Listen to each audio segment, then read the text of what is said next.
What's up guys, KS here. Thanks for joining me today as always. If there's a trend in the firearms industry, it may just be the resurgence of the 10mm round. Dating back to 1983, the 10mm round was intended to be the standard law enforcement cartridge in the US. It ended up being overshadowed by the 40 caliber and then the 9mm, but it seems that the 10mm is hanging right in there. Over the past few years, more and more manufacturers have been developing or converting options to support the heavy round. Not long ago, I had the opportunity to test a Glock 40 from my buddy Alaskan Ballistics and had a great time with it. I saw very quickly why the 10mm is going strong. It's just plain fun to shoot. Enter the TAC Ultra FS from my friends over at Rock Island Armory. It's a full-size government model with tactical adornments that truly hits hard. With G10 grips, a high-vis fiber optic front sight, and full Picatinny rail, the TAC Ultra is truly ready to play and won't break the bank. Enough of the introductions, let's dive in and check it out. Alright, let's do a couple of quick comparisons with the Rock Island 10mm.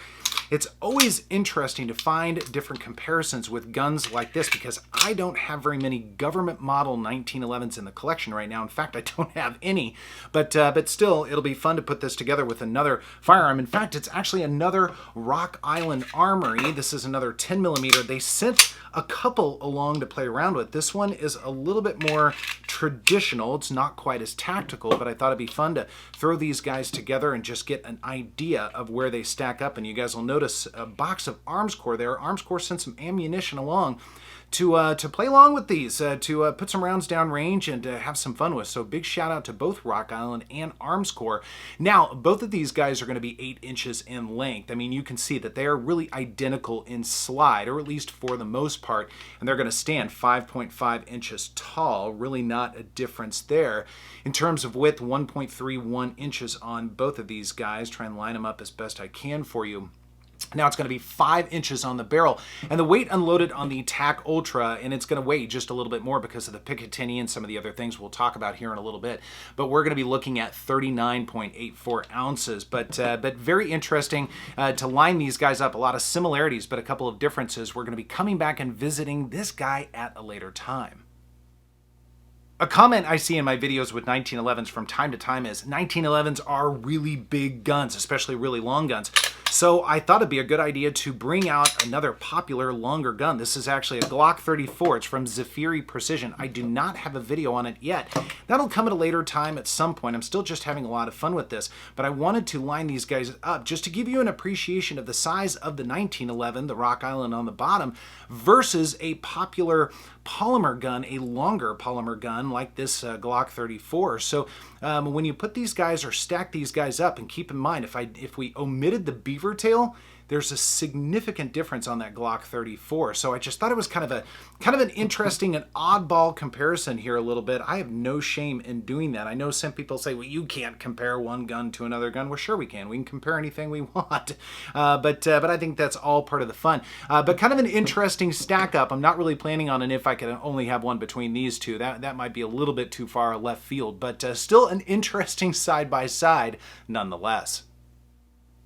All right, we're going to take a walk around the feature set of the Rock Island here in a moment, but let's take a look at the magazines first. Now, this is going to be an 8-round steel magazine. Again, 8 rounds of 10mm. That's pretty impressive. Very common magazine, so I think any of your replacement magazines will do. They typically come with 1 magazine. I'd always like to see 2, but at the price point for Rock Island, I think it's actually acceptable, and I'll talk about price a little bit later on in the video. But again, there's your magazine, little bumper on the bottom as well.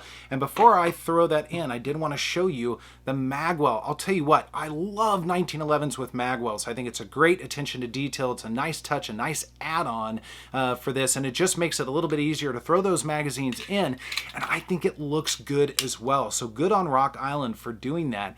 And as we get into the grip, another thing you'll notice right off the bat are these G10 grips. I think they're VZs. Shout out down below if you know for sure. I'm pretty sure they are.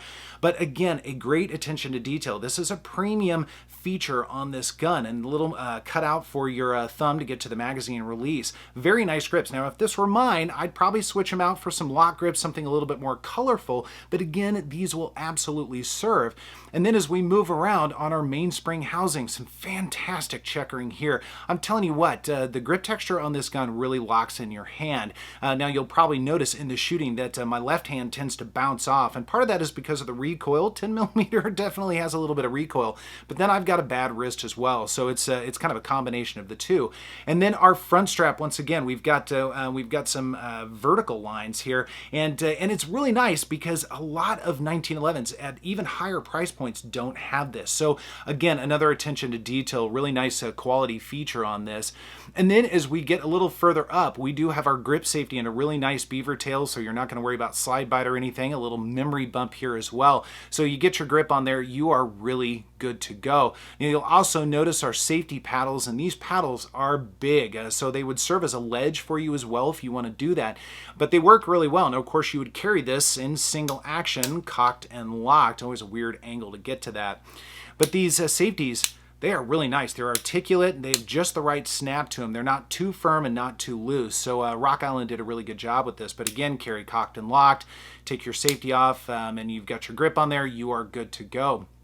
Now we've got our magazine release, very standard fare, a little checkering on it, which is nice. Not ambi, nor would I expect. It's a 1911, not something that you can typically reverse or anything like that. Very standard manual of arms here. And then we do have our slide lock slide release as we move up, a little bit of texturing on that as well. Good attention to detail. Now I will take this down a little bit later on, but it worked all quite well. I like the placement of all the functions and everything. I mean, if you're used to 1911s, this will feel right at home to you. Now, one thing that's a little bit more unique with some 1911s is this full Picatinny rail. This is phenomenal. You can hang all of your common toys and gizmos and gadgets off of this without an issue. There's a lot of space there. So this would really serve as a home defense or even concealed carry if you want to carry a bigger firearm with a bigger round, that sort of thing. This would definitely do the job, no doubt about it. No texture on the front of the trigger guard. Again, very common for 1911s. You don't see that until you get into the really ultra high-end ones. But otherwise, I gotta say, they've done a phenomenal job laying out the frame of this. I mean, you really get all the features out of the box, and you're not wanting for pretty much anything. Let's take a walk around the slide of the Rock Island for a moment or two. And one thing that calls your attention very quickly are the front serrations.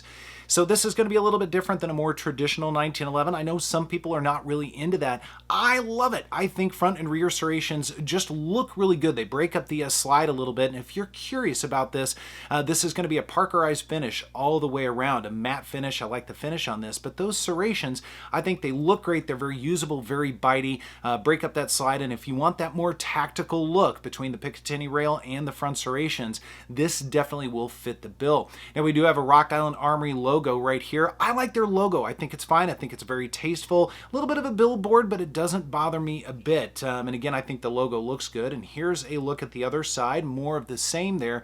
But again, I like the layout of that. And as we move up to the sights, on the front sights, these are going to be fiber optic, very similar to some of the other Rock Islands that we've seen on the channel. Now, I prefer green. I did not switch this one out. I'm kind of running out of fiber optics, actually, so I didn't do that. But this red served quite well. It worked fine, and the fact is you can change them out, and they are very accurate without question. And then our rear sight's going to be a 2 white dot setup. Now, this is an adjustable rear sight, so you can definitely fine-tune this just a little bit, an adjustment point there as well. So you've got height and windage and elevation, whatever you want to say. So you can really dial this in for your taste, your shooting taste for sure. No serrations on the top or anything like that. I would not expect that at this price point. And I did want to show you one other thing. This is going to be a bull barrel design. So again, when we take this apart, it's going to be a little different trick than some of the other firearms that we see on the channel, but a really cool looking barrel on this. And again, shooting that 10mm round, that is pretty darn cool. So the slide is fine. I like the layout of it. Again, I would choose the green fiber optics, but other than that, this definitely works. All right, let's disassemble the Rock Island and see what's going on the inside. So full disclosure, this is actually take two. Take one went pretty well, but a couple little hiccups there. Now, it does require a tool, which I'll talk about in a moment. And the reason is it's got that bull barrel, and there actually, and you're not going to really be able to see this, unfortunately, but there is a tiny little hole on the guide rod itself, right at the very back here under the barrel, that you want to stick a little tool in. And I tend to just make my own tools. It's a little paper clip, nothing terribly special. Some firearms actually come with the right tool. It almost looks like a little Allen wrench, or maybe it is an Allen wrench. I'm not really sure. But all we have to do, and this will be a little finicky on camera, of course, but we will find it eventually. There we go. All right, we're in. We're cool. But once we do that, we can actually relieve the pressure on the slide, and I typically would do that by hand, but unfortunately with the camera between us, that's tough to do. But now, basically what this has done, that paper clip, it's relieved the pressure of the recoil spring, so now that slide can move freely without an issue, and there's no pressure on it. And we are going to line our slide up with our disassembly tab, so there's a tiny little hole there, and then we're going to push through from the other side, this little button right here, and push through. And once we push enough, we're going to be able to just pull this right out.